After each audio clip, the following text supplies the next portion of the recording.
तो भाई आज की वीडियो में मैं आपको बताऊंगा कि आपने A+ नंबर फिजिक्स में कैसे लेना है। साथ ही साथ आपके लिए एक छोटा सा गिफ्ट रखा है मैंने, वो ये है कि जो फॉर्मूला शीट है ना फिजिक्स की, वो मैंने आपको दे दी है, जो है वो डिस्क्रिप्शन में जाके उसे डाउनलोड कर लो, मतलब अपने पास रख लो। सही है। अच्छा, अब बहुत सारे बच्चे मुझे कहते हैं सर आप अपना मटेरियल जो है वो फ्री में क्यों नहीं देते, गैस पेपर का सॉल्व यूट्यूब से आपको अर्निंग होती तो होगी। देखो मैं आप लोगों को बता देता हूँ कि यूट्यूब से ना मुझे अर्निंग इतनी नहीं होती है, लेकिन इतनी नहीं होती कि मैं अपना गुजारा भी कर सकूं, और आप दूसरे सोशल मीडिया साइट पर जाके देख सकते हो कि मुझे कितनी अर्निंग होती होगी। ठीक है, यहाँ मैं नहीं बता सकता यूट्यूब की पॉलिसी की वजह से, लेकिन मुझे यूट्यूब से अर्निंग ऐसी नहीं होती कि मैं अपना कोचिंग सिस्टम इस तरह ऑनलाइन चला सकूं। तो उसको चलाने के लिए आप लोगों का ही साथ चाहिए होगा, जिसके लिए हम फीस रखते हैं पूरे साल की फीस रखी हुई है 2500 रुपए। ठीक है, डिस्काउंट चल रहा है, वैसे तो 3000 रुपए थी। अब खुद बताओ 3000 रुपए में पूरा साल कौन पढ़ाता है, लेकिन हम आपको पढ़ा रहे हैं। ठीक है, 2500 रुपए अभी हो गई है डिस्काउंट के साथ। तो मैं आप लोगों को सजेस्ट करूंगा ग्रुप में ऐड जरूर हो जाओ, यकीन मानो वर्थ इट चीजें आपको मिलेंगी। गैस पेपर का solve, guess paper, notes, test, most important questions और तमाम चीजें। तो आप लोग ऐड हो जाना। सही है, मैंने कहा आप लोगों को जवाब दे दूं क्योंकि मुझ पर ये बहुत ज्यादा सवाल उठता है। ठीक है, आप खुद भी चेक कर सकते हो, और कभी मुझे मौका मिला तो मैं जरूर बता दूंगा कि यूट्यूब की अर्निंग कितनी है, लेकिन इतना बता देता हूं कि ये हजारों में है, लाखों में बिल्कुल भी नहीं है। ठीक है, ये 100% है। ठीक है, अच्छा इतनी कम है, चलो थोड़ा सा और खुल के बता देता हूं कि इतनी है कि आप आई थिंक एक मोबाइल की मैं प्राइस बता देता हूं अभी के मेरे दिमाग में, क्योंकि मैंने मोबाइल लिया हुआ काफी टाइम हो गया। तो समझ लो कि इतनी है कि जितनी एक नॉर्मल होती है ना किसी इंसान की अर्निंग, उतनी है। ठीक है, बहुत कम है। चलो, क्योंकि सिस्टम चलाना है तो इसीलिए फिर ये ग्रुप सिस्टम वगैरह रखा हुआ है। अच्छा, अब यहां पर आ जाओ, A+ फिजिक्स में लेने कैसे हैं, इन 4 चीजों को आपने जो है वो अपने पास रखना है, A+ आ जाएंगे। जरा बात सुनो, फॉर्मूला शीट वो बनाना सबसे इंपॉर्टेंट होता है। अब देखो आप लोगों को मैं बोल रहा हूं कि फॉर्मूला शीट बनाओ। अच्छा इंसान तो वही है ना जो दूसरों के लिए पसंद करे, जो अपने लिए पसंद करे वही दूसरों के लिए करे। अब जरा देखो, ये लिखे हुए मैंने कॉन्सेप्ट, ठीक है, यहां सवाल सॉल्व कर रखे हैं। ठीक है, ये अभी करंट में मेरा चल रहा है कोर्स। ठीक है, अब देखो, अब जरा सुनो, ये देखो, ये बनाई हुई मैंने फॉर्मूला शीट, ये देखो इस सब्जेक्ट की ये बनाई हुई मैंने फॉर्मूला शीट। ठीक है, जो मैं अभी कोर्स पढ़ रहा हूं उसकी ये फॉर्मूला शीट है, ये लिखे हुए फॉर्मूले। ठीक है, ये लिखे हुए फॉर्मूले। ठीक है, ये लिखे हुए फॉर्मूले, देखो ये लिखे हुए फॉर्मूले, ये लिखे हुए फॉर्मूले। अच्छा, दूसरा कोर्स है तो उसके फॉर्मूले देखो बुक कॉपी के आखिर में लिखे हुए होंगे। देखो दूसरा कोर्स है, देखो इसके फॉर्मूले लिखे हुए। यानी मैं खुद भी फॉर्मूले लिख के रखता हूं। अब क्यों फॉर्मूले लिख के रखता हूं? ताकि मुझे फॉर्मूला याद हो। अगर मुझे फॉर्मूला याद होगा जब ही तो न्यूमेरिकल करूंगा, जब ही तो डेरिवेशन करूंगा। बगैर फॉर्मूले के तो न्यूमेरिकल पॉसिबल ही नहीं है, डेरिवेशन भी पॉसिबल नहीं है, चाहे आपकी कैलकुलेशन जितनी भी अच्छी हो। तो जब ही तो कहा है कि फॉर्मूला शीट दे दी है, उसको जरा फॉर्मूलों को अपने पास लिख लो, पढ़ लो कौन कौन से चैप्टर में कौन कौन से फॉर्मूले हैं। ठीक है, फॉर्मूलों को याद रखो, पेपर से पहले रिवाइज करो, ताकि जब आपका पेपर आ जाए तो आप न्यूमेरिकल सॉल्व कर सको क्योंकि आपको फॉर्मूले याद होंगे, डेरिवेशन कर सको क्योंकि आपको फॉर्मूला याद होगा। और डेरिवेशन का जो आंसर होता है वो खुद एक फॉर्मूला ही होता है। तो अगर आपने फॉर्मूला याद रखा हुआ है तो आपको पता चल जाएगा कि डेरिवेशन का आंसर ठीक है या गलत है। सही है, ठीक है, चलो ये बात हो गई। Full marks in formal numerical में फुल मार्क्स लाने के 2 तरीके हैं। एक सबसे पहला तरीका यह है कि आपको न्यूमेरिकल का कॉन्सेप्ट पता होना चाहिए कि न्यूमेरिकल में कंडीशन क्या है। अब देखो मैं जो आप लोगों को न्यूमेरिकल करा रहा हूं, प्लेलिस्ट चेक करो जाके, उसमें मैंने आपको बेसिक कॉन्सेप्ट दिए हैं कि भाई ये न्यूमेरिकल में हो क्या रहा है, कंडीशन क्या है। उसके बाद दूसरा तरीका यह है कि आपको फॉर्मूला याद होना चाहिए और आपने प्रैक्टिस करी हुई हो। एक बार न्यूमेरिकल को जरूर सॉल्व करो। एक चैप्टर में 15-20 न्यूमेरिकल है, मैंने आपको 4 निकाल के दे दिए हैं गैस पेपर के अंदर। उन 4 न्यूमेरिकल को सॉल्व करो, इंशाल्लाह उनमें से लगेंगे जरूर न्यूमेरिकल। तो इसीलिए मैंने आपको तरीके बताए हुए हैं। तो फुल मार्क्स लेने का क्या तरीका है कि एक बार टीचर से न्यूमेरिकल सॉल्व करवा लो, यानी टीचर समझा दे आपको, मैंने आपको समझा दिया है, प्लेलिस्ट देख लो। दूसरा तरीका यह है कि आप खुद सॉल्व कर लो। ठीक है, 2 काम कर लो, आपको पूरे मार्क्स मिल जाएंगे न्यूमेरिकल्स में। एक बार आपने न्यूमेरिकल किया हुआ होगा तो जब पेपर में एज इट इज आएगा, यकीन मानो आपके पेपर में as it is numerical copy से उठकर आ रहे होते हैं, नोट से आ रहे होते हैं, या फिर आपकी बुक से आ रहे होते हैं। तो इसलिए आप परेशान ना हो। ठीक है, तो 2 काम आपने करने, एक तो जो मैंने प्लेलिस्ट में करा रखे हैं न्यूमेरिकल, उन्हें समझ लो और दूसरा एक प्रैक्टिस कर लो, इंशाल्लाह पूरे मार्क्स आ जाएंगे। अच्छा, अब डेरिवेशन क्या करनी है। देखो डेरिवेशन ना बच्चे क्या करते हैं, ऐसे ए आएगा, बी आएगा, सी आएगा, डी आएगा, इधर ये आएगा, इधर वो आएगा, और फिर पेपर में कुछ नहीं आ रहा होता। क्यों? क्योंकि डेरिवेशन में होते हैं स्टेप्स। आपको स्टेप्स पता होने चाहिए कि अगला स्टेप क्या है, उसके बाद का स्टेप क्या है। तो डेरिवेशन में एक बार प्रैक्टिस जरूर करो।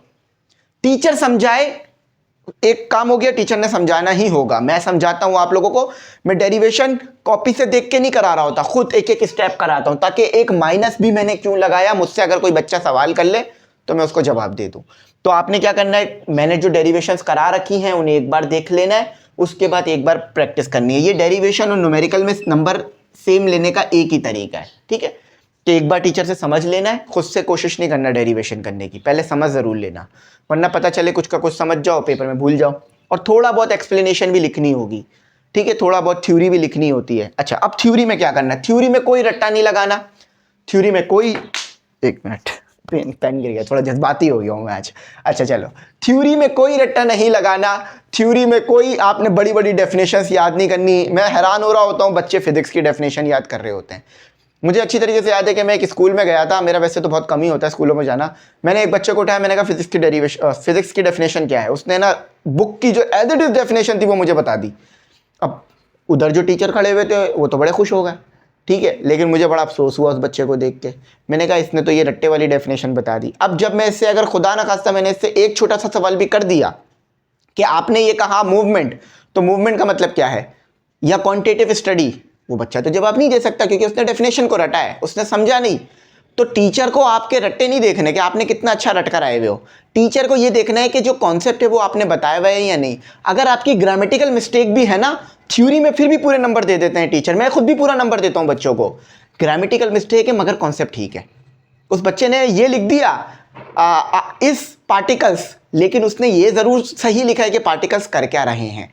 तो आर पार्टिकल्स, इस पार्टिकल पे नंबर नहीं काटूंगा मैं सिर्फ उसके कॉन्सेप्ट पे उसको नंबर दूंगा। तो थ्योरी रट्टे मत लगाओ भाई, मत लगाओ, मत, आप लोग याद नहीं करो चीज़ों को। अब first year second year 9 matric में आके भी चीज़ों को याद कर रहे हो, यानी आप, वो किताब में याद करने के लिए थोड़ी ना दिया था आपको, वो किताब में आपको कॉन्सेप्ट क्लियर करने के लिए दिया था कि समझो क्या है वेलोसिटी, क्या है एक्सेलरेशन, देखो, विजुअलाइज करो, लेकिन सब कुछ छोड़ के सिर्फ याद कर लिया, ये गलत है, ये नहीं करो। यहां मैंने तरीके बता दिए, कॉन्सेप्ट क्लियर करके न्यूमेरिकल, कॉन्सेप्ट क्लियर करके डेरिवेशन, खुद प्रैक्टिस करो।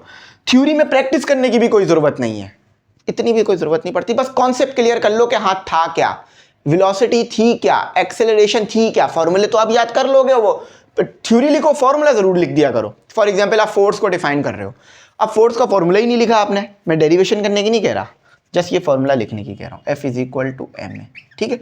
तो उससे समझ में आ जाता है कि हाँ बच्चे को फॉर्मूला भी पता है, कॉन्सेप्ट भी पता है, रिलेशन भी पता है। और बच्चे को अगर हम जो उसकी प्रैक्टिकल लाइफ है उसमें कहीं पूछ लें फोर्स क्या, वो भी बता देगा। अक्सर ये सवाल भी किया जाता है कि प्रैक्टिकल लाइफ में क्या एग्जाम्पल है फिजिक्स की, क्या एग्जाम्पल है केमिस्ट्री की, क्यों कर रहे होते हैं, ताकि आपको पता तो चले कि आपने पढ़ क्या रखा है। इसीलिए मैं कह रहा हूँ थ्योरी को रिवाइज नहीं करना, मतलब थ्योरी को रट्टा नहीं लगाना, थ्योरी का जस्ट कॉन्सेप्ट क्लियर करना। मेरे हज़ारों लेक्चर इसी पे मौजूद है, कॉन्सेप्ट क्लियर कराने पे। और अल्लाह का शुक्र है मैंने सिंध में बच्चों को तालीम दी है, यकीन मानो, बहुत मुश्किल हालात में पढ़ाया है मैंने, लेकिन मैंने पढ़ाया है। वो आप देख सकते हो कि यार ये तो बड़े मुश्किल हालात में पढ़ा रहा है, किसी की मदद नहीं ली, कोई उस वक्त ग्रुप वगैरह का चक्कर भी नहीं था इतना ज़्यादा, लेकिन फिर भी पढ़ाता था, पढ़कर आता था, पढ़ाता था। तो अल्लाह का शुक्र है, बड़ा मुतमईन हूँ कि मैंने भाई सिंध में बच्चों को तालीम दी है, सिंध में उनके उन तक तालीम पहुँचाई है। एक बच्चे ने मुझे बताया कि सर मैं आपका बड़ा शुक्रिया अदा करता हूँ। मैंने कहा क्यों?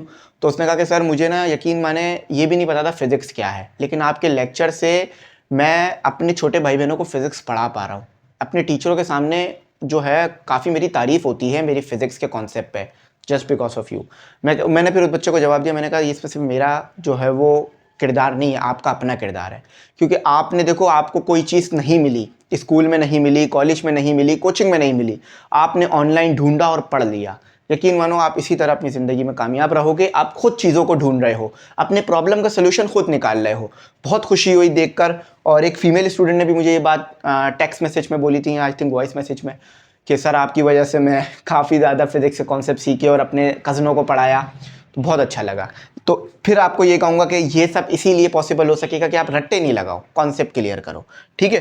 अब पता है क्या मसला है, लोगों को ना ये 2500 रुपये फ़ीस तो नज़र आ जाती है, लेकिन वो स्ट्रगल नज़र नहीं आती जो मेहनत करी है इस सिस्टम को खड़ा करने में। तो ये फ़ीस सिर्फ इसलिए क्योंकि देखो मैं अकेला तो नहीं हूँ ना, आप अब मेरे साथ 10-15 लोग हैं, तो मुझे उन्हें भी तो देना है ना। 10-15 लोग को मैं कुछ ये यूट्यूब की अर्निंग से तो कुछ भी नहीं दे सकता उन्हें, बल्कि मैं खुद ही अपने आप को नहीं दे सकता, तो उन्हें क्या दूंगा। तो इसीलिए ये ग्रुप वगैरह रखें, क्योंकि हमें सिर्फ स्टूडेंट सपोर्ट कर रहे हैं और कोई सपोर्ट नहीं कर रहा, चाहे हम जितना अच्छा भी पढ़ा लें, ठीक है। तो आई होप मेरी बात समझ में आई होगी। और मकसद सिर्फ यही है कि भाई कम से कम प्राइस में, खुद सोचो यार 2500 रुपये पूरे साल के लिए, 12 महीने के 2500 रुपये फ़ीस कहाँ मिलेगी। ये तो बल्कि 1 महीने की भी नहीं है फिजिकल कोचिंग में, किसी भी कोचिंग में शायद मुश्किल ही आपको 2500 रुपये फ़ीस मिल जाए। तो आई होप मेरी बात आपको समझ आई होगी। और इसमें सारा मटेरियल भी दे रहे हैं। वहाँ पर आपको सिर्फ क्या मिलेगा कोचिंग में, सिर्फ क्लासेस मिलेंगी, नोट्स अलग खरीदो, कॉपी अलग खरीदो, बुक अलग खरीदो, गेस्ट पेपर अलग खरीदो, यहाँ तक कि सारी चीज़ अलग खरीदो। यहाँ आपको सब कुछ इसी में दे रहे हैं, notes, guess paper, lectures, concept, test, और क्या चाहिए भाई। तो आई होप मेरी बात समझ आई होगी। कुछ ना आया हो तो पूछ लेना, गाइड करूँगा। ग्रुप में ऐड हो जाना। Thanks for watching. अल्लाह हाफिज़। कीमती दुआ में ज़रूर याद रखना।